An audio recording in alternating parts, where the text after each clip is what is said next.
Hi,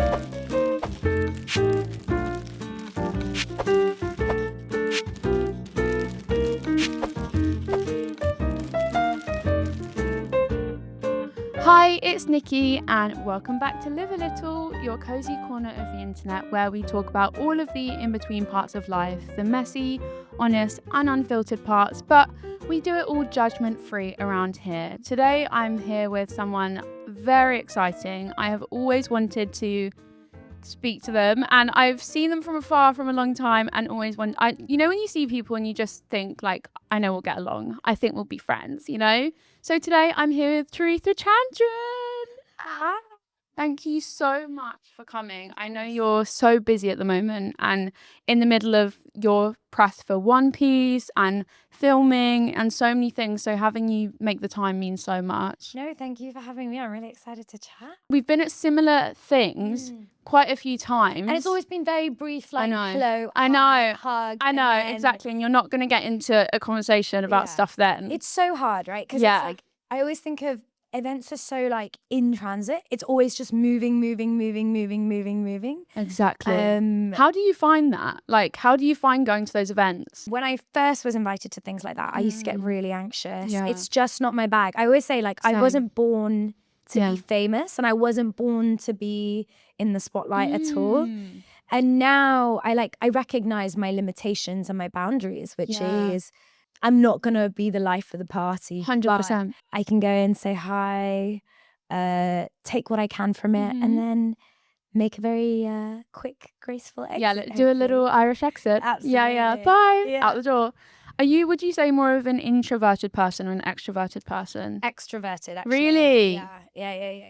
I'm an introvert. Really? Yeah, which is so funny because my job is so social that I'm just like, But then as soon as I go home, I'm very happy to not leave home. Like I'm a real creature comfort person. See, if the definition of like introversion, extroversion is like energy source. That's it. Yeah. Then I definitely am an extrovert, but I also really like alone time. Yeah. I really am very comfortable on my own, doing my own thing. I think it's part of the job as well. 100%. You're often on set, far away from family and friends. So you do spend a lot of time by yourself. And is that something that you had to become comfortable with, like getting used to that kind of, it's funny because it's extremes, isn't it? It's 12 or plus hours shooting a day for however long, months on end sometimes, and then suddenly you could finish a shoot and then just be sort of either sat in your hotel room just by yourself or just have a period where you're not seeing people every day and actually you can go quite a long time without seeing anyone. So you kind of, the pendulum swings from like one extreme to another. That must be hard to acclimatize to and also just get used to that being a norm of your job. I mean, honestly, I think the biggest like personality or character change that I've had to make to adapt to the career that I'm in is being type A versus type B. Oh, I'm type A. See, I was type A and like I actually think it leads to a lot of anxiety in this industry. Tell me about because things happen so last minute, things change so last minute. Like you could have a 6 a.m. start and you'll get a text at 11 p.m. being like, okay, change a plan. So I think for my own sanity and my peace, I've really had to become more type B. And now I'm a chiller. Like please help me. Like, how have you done it? I think it's like, firstly, work on myself, but I think also, I think after certain disappointments of planning things, or like say planning holidays and then having to cancel them or whatever, you just learn that actually like it protects your peace much more to just be open to anything. So true. And be like, okay, I'll have to book my flights last minute, it'll be more expensive, but that's fine. Like you just accept. And it's a minor inconvenience. It's not world shifting. Exactly. What's the worst that can happen? Yeah. I think that's what I struggle with is perspective. Yeah. I feel like it's maybe the perfectionist in me or the fact that I like control because it feels tangible. It feels like something you can like preempt. Yeah. Of course, there's so many variables that are out of our control as humans anyway, that I think it's having perspective that's kind of like not like this and a bit more kind of broad, wide view and thinking like, okay, it's not the worst thing that's happening. It's different, but it's not still happening. And I think I, for so long, have been so caught up in like, unless it happens this way, it's everything's ruined. Well, I think it's like protection mechanism as well, right? As you said, like we control so that we are kept safe. Exactly. So from like an evolutionary standpoint, it totally makes sense. But I just found that it was causing me more stress. Definitely. Than helping. It's so good you've managed to, of course it's work in progress, but you've managed to alter that mentality, because I think sometimes it can take so long to get to a place where you're like, it's fine.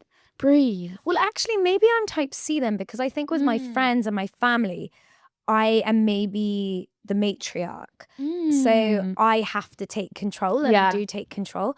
But my preference now, I think, just like I've got sanity. used to just like relinquishing it. Yeah. But I guess in my personal life, I'm sort of forced, or I tend to take on. I didn't actually realise till really recently there wasn't just type A and B, because I was looking it up and I feel like I'm maybe more type D. There's 4 types. I think type D is basically that you like control, but it's not, because type A I think is like you like to be the leader of the pack and you like to kind of assert things, and I don't like that. I don't like being I don't like being the person people turn to for what to do next. That's not me. I'm like, tell me what to do so I can have comfort that I'm doing what you told me.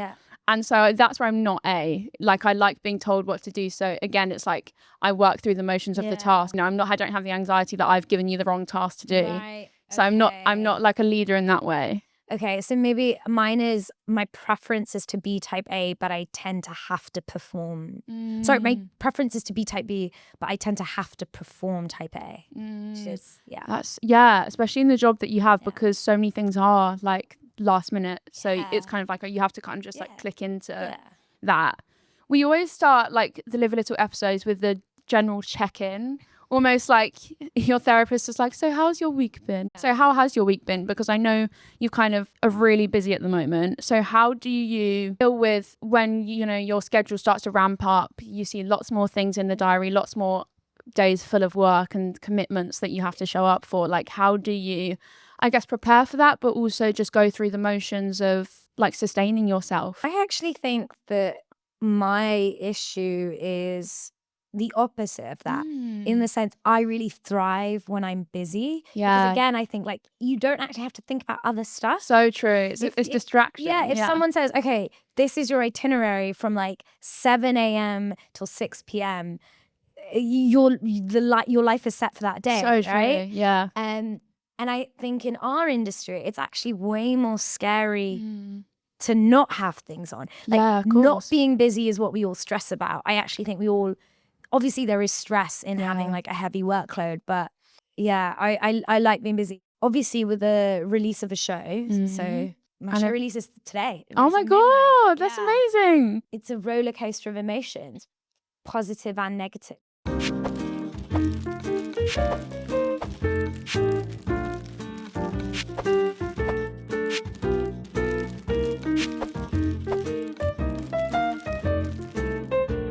With One Piece, it's something that already, kind of like Bridgerton, it's something that already had a really strong fan base. And so where do you lean on the kind of spectrum of like, if this is anxious and this is excited to join something that's already kind of inbuilt a fan base, even prior to the show, like in books and in comics?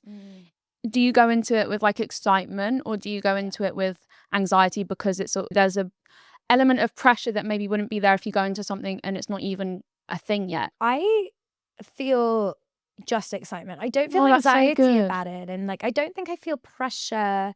I think I objectively feel a lot of pressure, which is why I post-release I feel anxiety, because I want people to like the performance. Yeah, of course. But I don't think I necessarily feel it going in.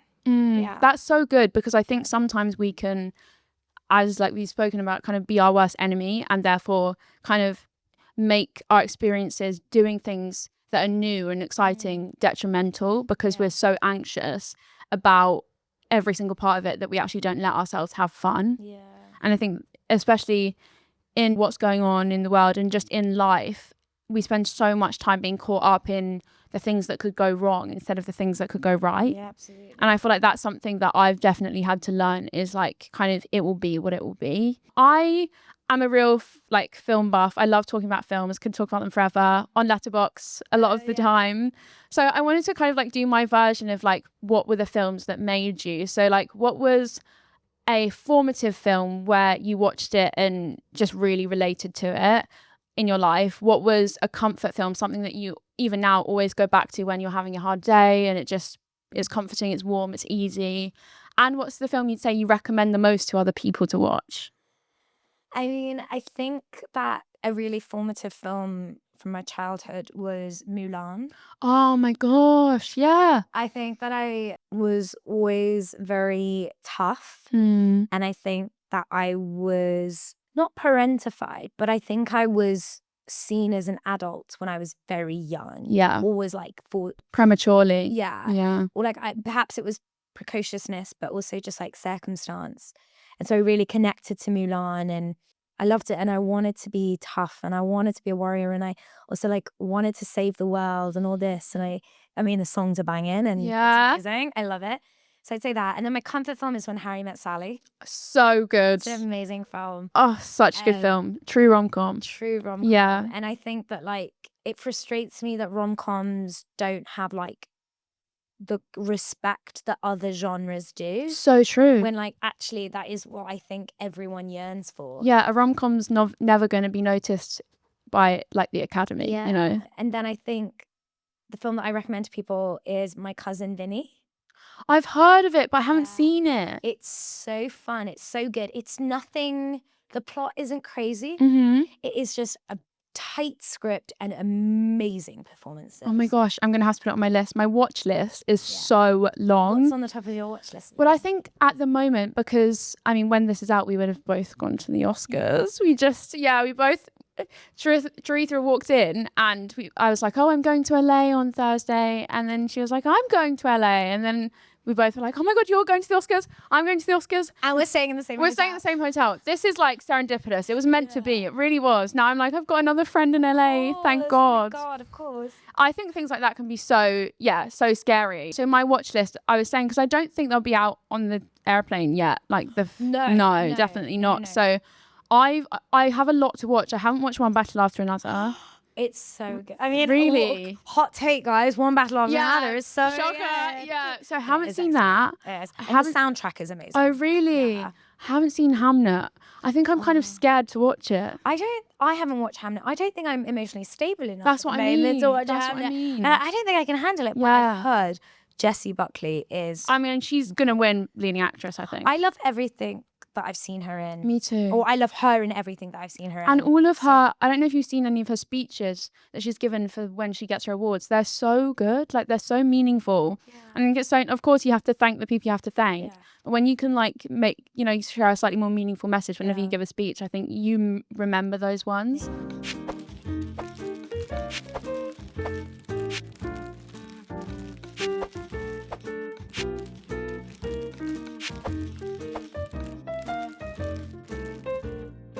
Do you ever practice speeches like that? Oh my God. Award acceptance speeches. I do, but then I feel like if I practice it, I'm setting myself up to be disappointed. No. As in, think that. Yeah, I don't know what it is. I think in my mind, I'm like, I'm jinxing it if I prepare. See, my thing is like a desperation to like give a really unique speech. Same. And I'm just like, no, I've never had a novel thought in my life. Yeah. Like, in some ways, I just think it's really sweet to just be like, thank you. That's it. I didn't think this was going to happen. Yeah, I'm so grateful. The only speech I've ever prepared for was when I was 15, I got a BAFTA. And it was like the BAFTA. Just like flag flags. By the way, when I was 15. Congratulations. It's so, thank you. But when I say the stuff, I'm not like, yeah, by the way. No, oh my God, of course not. It's actually what's so sweet is your humility. I feel like that's that you're like it was so hard for you to like say, okay. It is, because it's amazing. You should. Thank you. I think that's like a very British thing to be like, oh yeah, I did this thing as well. So yeah, exactly. But it's like the BAFTA Special Award where BAFTA kind of choose you for it. And so it's the only award where I knew I was getting it. So therefore I was like, okay, and it's the last award of the night. So you're meant to give a proper speech, like one that's not timed and stuff. So that's the only one where I felt like I need to give this my best go of it because it's, you know, it's the last one of the night. But then it meant I couldn't enjoy any of the ceremony because I knew it was the last one. So I was just there like not able to eat my food, just like, well done to everyone that's winning, but can we speed this like shit up because I'm so anxious that I just want to get this over and done with. I've done public speaking before as well. I spoke again, I'm going to say something and it's going to sound like I'm being like, I spoke at the United Nations a couple of weeks ago. I don't know if you feel the same, but even though I've done something like that, as in do public speaking more times than I can count on my hands now, every single time feels like a new experience. And the anxiety, if anything, gets worse because if I feel like I did well in my last one, then I'm either like I have to meet that or make it even better, rise above that in the level. And so I actually feel like the more I work and the more I do stuff, the more anxious I get versus the opposite. It's like what Eileen Gu said. I love her. She was like, it's equally as hard for me, but you guys think it's going to be easier. So the pressure is more, so it's actually harder. So true. Which I agree. And I also think that like nerves show that you care. Exactly. I don't ever want to not care. Be nervous when I step on stage. It's like, firstly, I enjoy that feeling, controversially maybe, but it reminds me that I'm like invested in this. And that's not a normal experience. I think when you start to get normal to the fact that you're about to be stared at by photographers of, you know, a row of God knows how many people, that is not a normal experience for anyone, especially humans. So when you're kind of doing that without any feeling involved, especially nerves, I think that then means you don't kind of take in the significance of it. When you first started acting, like you did stuff when you were younger, and then we'll go back to it, but then you literally went to the best university in like the world, literally. You went to Oxford, which is just crazy, literally Indian parents' dream, basically. And then you gave yourself a year and soon after got Bridgerton. Do you find that after you got Bridgerton, then when other roles would come up or you would test for things, that you've had more anxiety because you'd just done this show?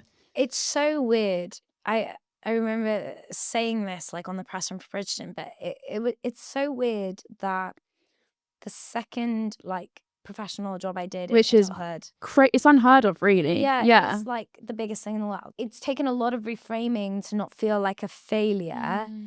Because the things I've done since haven't been at that level. Not because they haven't been valuable and important and wonderful for me. It's just that nothing is as big I get as that. The peak happened so early. I still feel like anxiety, but I also feel like a failure a lot of the time because I'm like, I haven't been able to like maintain the momentum that the show gave me. That. Invariably, you compare yourself to everyone else that's come out of the show and you go, oh wow, like see, everyone is doing all these incredible things. And it is amazing. Like everyone is absolutely killing it.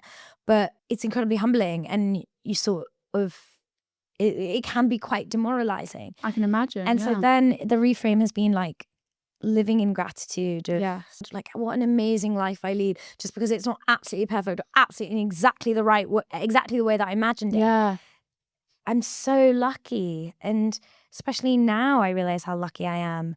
And so I'm just taking it day by day and having work is a blessing. 100%. I think that's what we do as humans, especially when I'm very similar. I can only see what I've not done, what I've done. So though I'm telling you like I've got this award, I'm like, but that's done now. So what is next? I also feel like I did things that were big so young that then you're kind of like, but now it has to only go up. It can't be like this. And life is like this. But I think in the industries we're in, we're only used to seeing this. You're only looking forward, so you're not looking in the rearview mirror. Exactly. You're not looking at either the people that would dream to be where you are. You're looking at the people that you aspire to be where they are. And I think that's when, like you said, gratitude is so important because then you're actually not taking in what you've done. It's that kind of, I think it also has a lot to do with also the hustle culture mentality that doesn't help. Of course, we can have so many things we deal with internally in terms of that, and it's a personal thing too. I think when it's this go go go mentality, it's like, okay, now this job's done, or even now I've just booked this and I know I'm doing this, I need to know what I'm doing after, and I need to know that it will be better, or I need to know that I'll be better, that you actually never appreciate what you're in. And I feel like there's been so many times in my life where I was doing something incredible and actually I was just looking like wanting to work towards what was after that. So you don't actually take in where you are. And I also think one often fails to recognize their progress. Exactly. And and I think that okay, maybe my career hasn't progressed in the way that I thought it would or whatever, but I've progressed as a person. That's so true. Like my relationships with my family and friends are better than ever right now. And that to me is valuable. And I also think, I wonder if you feel this way, it's like when you're a woman of color, ultimately some things are just not really in my reach. Yeah. And it's the balance of you can't compare yourself to people who have it much easier. Yeah. And you can't feel like a failure because they're not even on the same road as you. Exactly. Yeah. They don't have the same hurdles. Yeah. And so being really mindful that ultimately I don't have access to certain things. Yeah. I never will. Yeah. And that is just how it is. And we can strive to change it, but also let's not let that prevent us from enjoying all the many good things. Yeah. And I think it's so true that we define our value and our success kind of purely based on our work success in a lot of ways. As a culture, that's also become sometimes how we deem other people as valuable. Are we aspiring to be like them? Even when we say one of the first questions we ask is, what do you do? Instead of tell me about yourself. Yeah. Who are you? Yeah. And I think that's trickled into then what we seek as valuable in life is, instead of being content in ourselves, content in our lives, it's am I content? Of course we want to be content in our jobs, but it's we're always striving for this kind of endless level of contentment that it's even if you reach one, you're wanting to reach the next level of the contentment. So it's never ending. And it's like an infinite regress, right? Yeah. Or the desire for infinite progress. I try to think about how excited 18-year-old me would feel. So true. In this position. And that's, I think, just always remind yourself of that. I always say that. I kind of, even when I was just did an episode about the Oscars, I was saying right now I'm feeling imposter syndrome. Why am I going and all of these things? But my younger self wouldn't even put it on her list of things she'd want to do because she didn't think it was even reachable. So when you think about if you sat your younger self in front of a TV screen, this is what I try and think of when I'm kind of spiraling, is if I sat my younger self in front of a TV screen and kind of showed her almost like a VHS video of what she is to do in the next decade, she'd be completely wowed. Yeah. And you, I'm sure, are your younger self inspiration, someone to look up to, because you have been such a big part of South Asian girls seeing themselves represented in, on TV, but especially a show as massive as some of the ones you've been on. Were you even before acting, before all of this stuff we just talked about became a part of your life, what were you as, say, a 10-year-old girl, or how did you find school? I loved school. I loved studying. I think I really liked the routine of it, and I still love learning and I love knowledge and all this stuff. I think I was a performer. I was chatty. Yeah, it's the same. I think I was a good kid. I didn't ever have a rebellious phase. But I think, again, it's what I said at the beginning. It's I was such a normal kid. Yeah. I wasn't particularly amazing at really anything. And yeah, she went to Oxford. No, that's so true. Yeah. But yeah, I don't think anyone would ever have I don't know, maybe they do, but I think this is all pretty surprising, and I think it's reflected in my temperament. I am so not made for fame, or the spotlight, or not that I am an it girl, but I don't have what it takes to be that. No, I get that. I think that's sometimes things that a lot of people actually aspire for, is that part, and then you have tastes of it and you're actually You look at someone like Glenn Powell. Yeah. And you go, oh, wow, you were just made for the moment. You just have this You love thing. it. Yeah. But it's also you have this charisma. Yeah. You have this star power. Or I think about Io Adibri as well. And I'm you just have this charisma. Like I bet you when people met you as a teenager, they just thought, what a star. I knew that you'd probably do something well. Exactly. Yeah. And I just I don't think that was the case for me. So I think it's all been a bit of a, not a happy accident, but kind of something that you could have never sort of preempted for the future. What were you into at that age? Like, were you into role play? Were you into any games? Were you into any, like, what, when you'd leave school, what were you doing? I loved film and TV. I loved watching telly. I loved playing sports. I did a lot of theatre.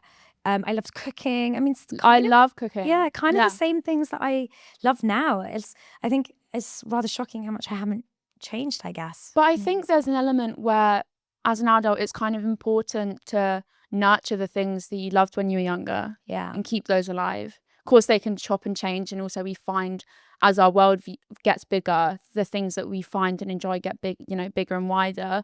But I think a massive part of also just healing is continuing to do the things that you loved when you were little. Yeah. How did you find the environment of school? Like, did you have many friends? It's so interesting because I'm like trying to think about what I felt in the moment. I know. Versus like reflection, right? Or like hindsight. Yeah, of course. And I think I was so chatty, and I think like it's such a weird thing to say, but I think I was quite a lovely kid. Like I was nice to everyone and very bubbly, very chatty, probably a bit loud and probably a bit boisterous. Nothing wrong with that. No, but I recognized that from a young age, I recognized that because I think I was so bubbly and like boisterous and joyful, I remembered that like whether it was adults or other children enjoyed like putting me down or like dampening the parade or whatever you'd say. Kind of your spark, essentially. Yeah. I think I recognize that as like an ongoing thing of like my childhood that people found, I remember people found it very easy to be mean to me. And maybe it's because they knew I wouldn't be mean back. Oh, I relate to that so much. Or maybe I wonder if they also thought maybe she can take it. She's so nice that she won't be bothered. And I always used to think as a child, like, and as a teen, it's like, I would never say that to someone. Yeah. I would never want someone to feel that way. Yeah. I completely relate to that. And I think, I don't know how you feel, but I think especially when you feel that you are different to the people around you, in any way, your appearance, it could even just be your interests, anything, you then want to do all that you can to fit in so that you're not made to feel even more kind of othered. And it's so funny, isn't it, how when you're younger, the worst thing you could be is different. Like, it's literally the worst thing you could possibly be. And now it's like the currency, right? Exactly. Like, and that's what your value that's your is. power in life. If you want to be like Tracy next door, you don't have to do much to be like Tracy next door, but there already is a Tracy. So the whole point is to lean into what makes you you and what makes you different, whether it be your worldview, your culture, your perspective. There is only one of us. But it's so, like, I feel like for so much of my childhood, especially with my facial difference, I would do everything physically possible to try and fit in, because I felt like the biggest thing about me that I couldn't change. So then I would try and change every other part of who I was. Can I ask, I apologize if this is like No, too deep. not at all. What do you think your biggest regret of like assimilation is? Come back next week for part 2.